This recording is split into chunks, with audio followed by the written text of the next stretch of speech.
د 400 غیور مسلمانانو دا ګوره زمونږ د چوک جلسه سیاسي جلسه نه ده، دا زمونږ د شومنټ جلسه نه ده، دا زمونږ د ایمان غیرت جلسه ده.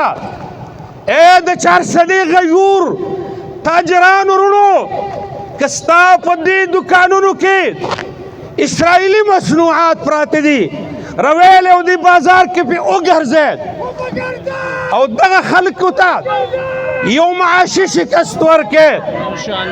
نن د دې مصنوعاتو پیسې اغزي او زما په هغې بچو باندې په اسرائیلو کې په فلسطین کې په هغه مسلمانانو بچو او په تور سرو باندې زما او ستا په دکان کې دغه منافع اسرائیلو کپنو چې کم پروډکشن دی هغه ځي او په هغې بارود اخیستلی کېږي او په هغې باندې ورېږي. نن به زما په دکان کې انشاءالله په دې چوک کې مونږ عهد کوو لاس اوچت کې چې اسرائیلي مصنوعات نه به پیپسي څکو، نه به هغه کاکاکوله څکو، نه به نور اصلاحي مصنوعات استعمالو. که خیر اوبه راکړه. زما محترم ملګرو، نعرې تکبیر.